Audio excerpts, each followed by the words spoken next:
Bonjour et bienvenue dans Archi-Urbain, l'émission qui vous parle d'architecture et d'urbanisme. Je me retrouve à l'hôtel Van Etvelt pour la sortie d'une bande dessinée aux éditions Anspach, Maison du Peuple 65. Une sortie que je n'aurais manqué sous aucun prétexte, tant les 6 tomes de cette édition où l'on retrouve une ancienne hôtesse de l'exposition 58 devenir journaliste pour la RTB, mener enquête. Et ici, l'enquête est menée sur la destruction de la Maison du Peuple.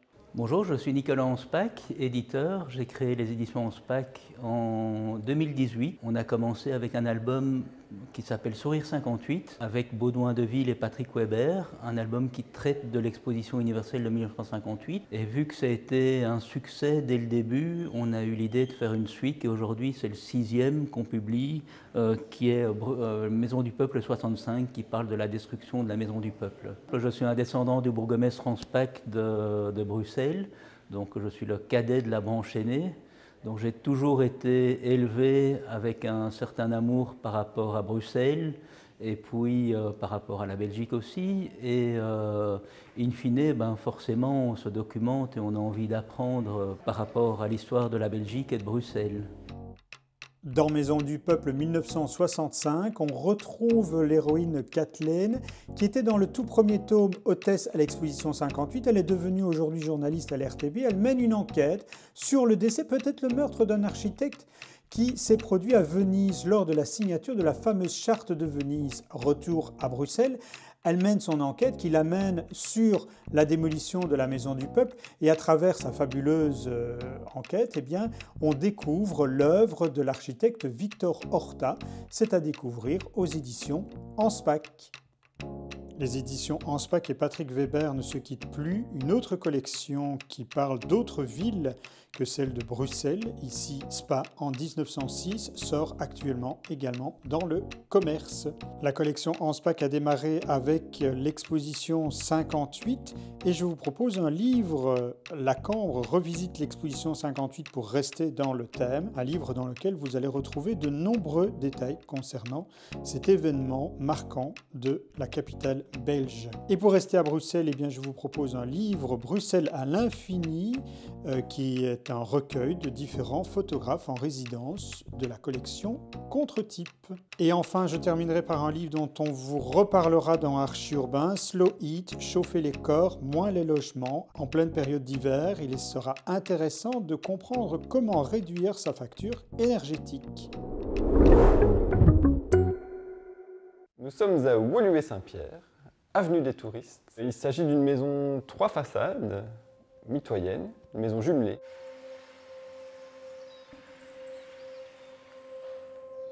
On cherchait une maison pas trop loin de mes beaux-parents, ils habitent le quartier.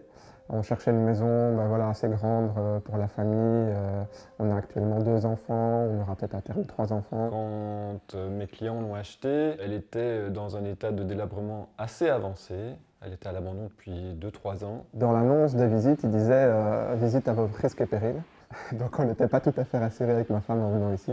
Et en effet, il y avait dans une partie de l'annexe un plancher qui s'était déjà effondré. Son état s'est encore aggravé d'ailleurs pendant toute la phase de conception et d'élaboration du dossier qui a duré plus ou moins 1 an et demi, 2 ans. Ça a été un peu dur au début. On s'est dit, est-ce qu'on va vraiment s'embarquer dans cette histoire, rénover une maison complètement délabrée? Et en fait, notre belle-sœur est architecte. Et elle a dit, il faut vraiment voir que la maison soit saine, mais en dehors de ça, il ne faut pas forcément avoir peur des travaux. Si vous trouvez un bon architecte, vous êtes bien accompagné, ça peut très bien se passer et au moins vous n'aurez pas trop de surprises. Vous savez que vous devez tout refaire.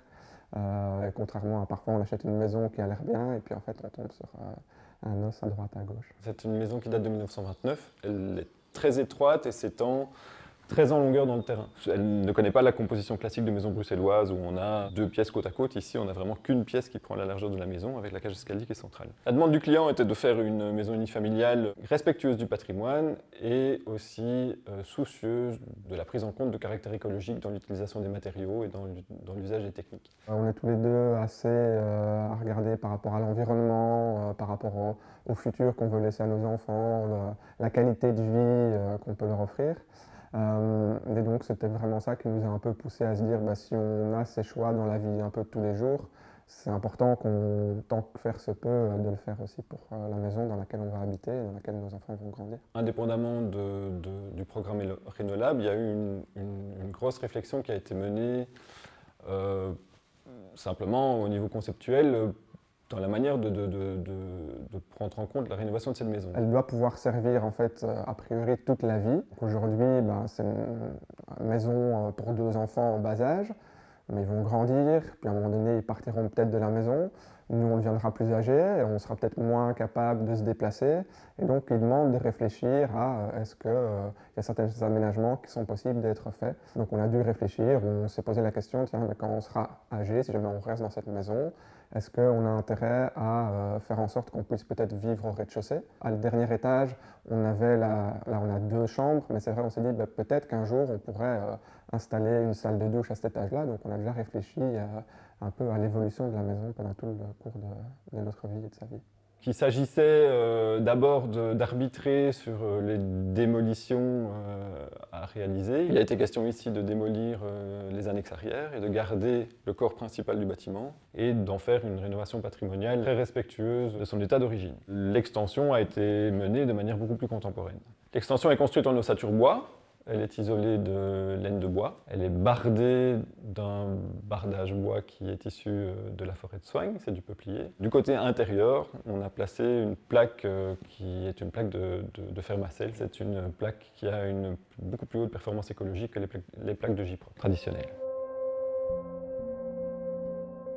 L'intérêt de l'utilisation de matériaux écologiques est vraiment la perspiration du bâtiment. C'est-à-dire que tous ces matériaux qu'on va mettre en place, qui sont de la laine de bois à certains endroits, du liège à d'autres, en fonction des compositions de parois, vont faire que les parois absorbent par effet buvard l'humidité intérieure et la restituent via un équilibrage à l'extérieur et à l'intérieur. Et donc on a vraiment cette sensation qu'on n'est pas dans un thermo comme si c'était une construction bête et méchante isolée de polyuréthane. On a vraiment une sensation de confort thermique très très agréable grâce à cette perspiration des parois.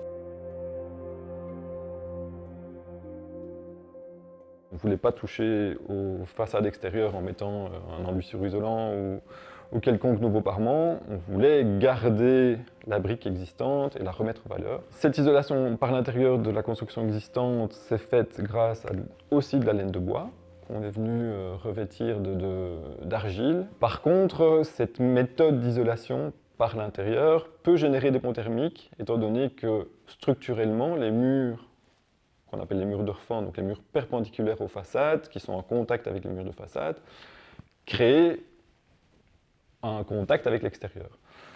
Et donc il s'agit de couper ce pont thermique en faisant revenir cet isolant intérieur sur 60 cm ou 1 mètre. On a utilisé du liège essentiellement pour les locaux sanitaires, à la fois pour des questions de méthodologie de chantier, de compatibilité d'entreprise et aussi de gestion de cette vapeur d'eau. On n'a pas voulu utiliser de la laine de bois dans les locaux sanitaires et on a utilisé des panneaux de liège composites avec cette fameuse plaque de Fermacell qui tantôt sera revêtue de plafonnage à la chaux, tantôt sera revêtue de carrelage.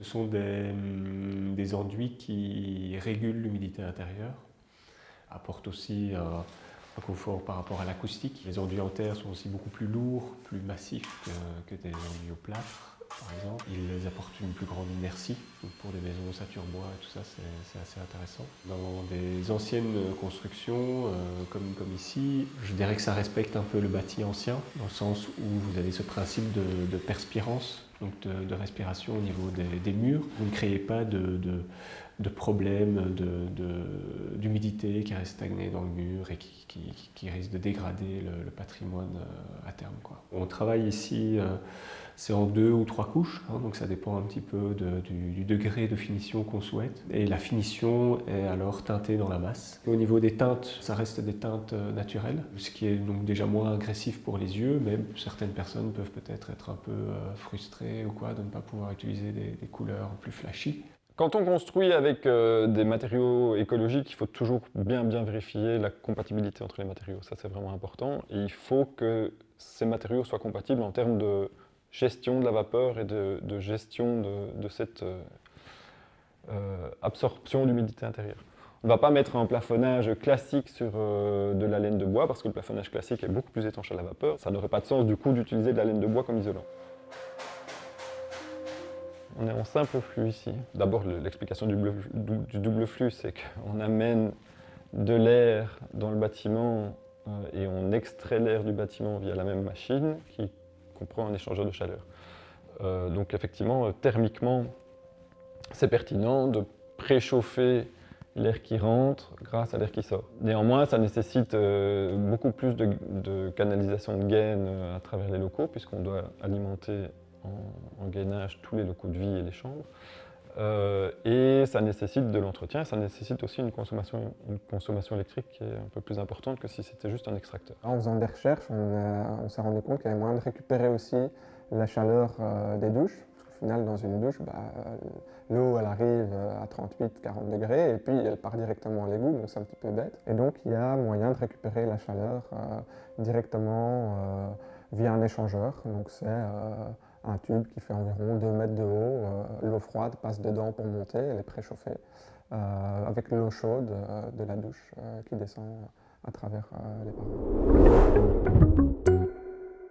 Ce sera presque tout pour cette émission. On se retrouve sur le site www.archiurbain.be pour un portrait engagé de Anna-Maria Lakatos, architecte au sein de l'atelier d'architecture Galant. Je vous souhaite une très bonne semaine. Merci pour votre fidélité et à bientôt pour un nouvel épisode d'Archi Urbain. Au revoir.